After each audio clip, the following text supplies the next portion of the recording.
မချမ်းသာသေးတာဘာကြောင့်လဲမိုးဆူဆူညတဲ့ညရန်ကုန်မြို့ထဲကလက်ဖက်ရည်ဆိုင်လေးတစ်ဆိုင်မှာအောင်နှင်းနဲ့ကိုဖြူတို့စကားစမြည်ပြောနေကြတယ်ဆိုင်ထဲမှာလူတချို့ရဲ့စကားအတန်တွေခွက်ခွက်လုတ်တန်တွေနဲ့စူညံနေပေမဲ့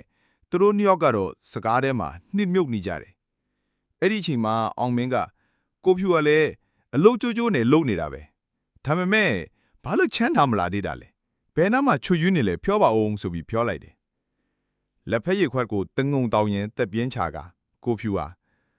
အောင်မင်းဟာငါလည်းအဲ့ဒီမိကုန်းကိုနေ့တိုင်းကိုမေးနေတာဒါပေမဲ့တွေးကြည့်ရင်အเจ้าနေအများကြီးပဲပထမဆုံးကတော့ငါတို့ရဲ့အိမ်မက်တွေကကြီးလို့နေတာ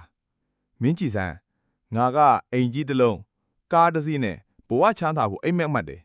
ဒါပေမဲ့ငါဝင်ငွေကအဲ့အိမ်မက်တွေနဲ့မငှဘူးလို့ပြန်ပြောလိုက်တယ်အောင်မင်းကခေါင်းညိရင်ဟုတ်တာပဲဒါပေမဲ့မင်းကဈေးကွက်ထဲမှာရောင်းဝယ်ဖောက်ကာလုပ်တာလी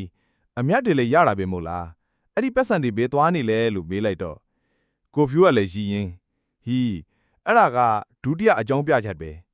ငါမှစီးမွားရေးဆိုတဲ့အတတ်ပညာမရှိဘူးရောင်းလိုက်ဝယ်လိုက်နဲ့အမြတ်ရတာတော့ဟုတ်တယ်ဒါပေမဲ့အဲ့ဒီပတ်စံတွေကိုဘယ်လိုစီမံရမလဲမသိဘူးတခါတလေမလို့အပ်တဲ့ပစ္စည်းတွေဝယ်မိတယ်တခါတလေတငယ်ချင်းတွေနဲ့အပြင်ထွက်ပြီးပတ်စံသုံးမိတယ်တိမ့်စီဖို့စိတ်ကူတောင်မရှိခဲ့ဘူးအောင်မင်းပြန်ပြောလာကအဲ့ဒါကတော့မင်းတယောက်တည်းမဟုတ်ဘူးငါလည်းအဲ့လိုပဲဒါပေမဲ့တခါတလေကန်တရားကလည်းအရေးကြီးတယ်မဟုတ်လားမင်းကြည်စမ်းငါတို့ဘေးကကိုသိမ့်မှန်ကိုသူကငါတို့လိုပညာသင်ဖို့အခွင့်အရေးမရခဲ့ဘူးဒါပေမဲ့သူ့ရဲ့စူးစမ်းအားထုတ်မှုနဲ့ဈေးကွက်ကိုဖန်ဆောင်နိုင်တဲ့ဉာဏ်ပညာကြောင့်အခုတော့အိမ်ကောင်းကောင်းနဲ့နေပြီလို့ပြောလိုက်တော့ကိုဖြူမျိုးလုံးပြူးသွားပါတယ်ဟုတ်သားပဲသူကအခွင့်အရေးတွေကိုနှမ်းယူတတ်တယ်ငါတို့ကအခွင့်အရေးတွေကိုမြင်ရင်တောင်ရှေ့ဆက်ဖို့တွန့်ဆုတ်နေတတ်တယ်တခါတလေစွန့်စားညမှာကိုကြောက်တယ်အဲ့ဒါကလည်းငါတို့မချမ်းသာသေးတဲ့အကြောင်းတစ်ခုဖြစ်မယ်လို့ပြောလိုက်ပါတယ်အောင်မင်းကပြုံးရင်ဟုတ်တယ်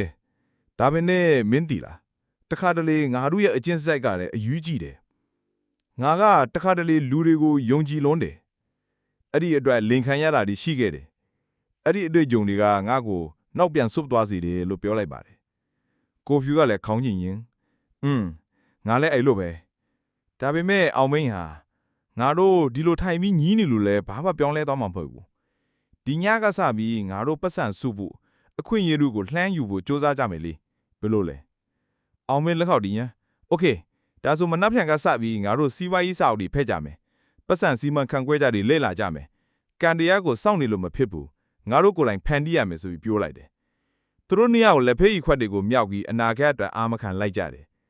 မိုးဆွဆွနေတဲ့ရန်ကုန်ညရဲ့စူညံတာတွေကြားမှာသူတို့ရဲ့မျော်လင့်ချက်တွေကအတိတ်တပံပေါက်ဖွာလာနေပါတယ်ဇလန်လေးကလည်းဒီလောက်ပါပဲညာအားလုံးချမ်းသာပြီးကျမ်းမာပျော်ရွှင်တဲ့ဘဝကိုပိုင်ဆိုင်နိုင်ကြပါစေလို့ဆုတောင်းပေးလိုက်ပါတယ်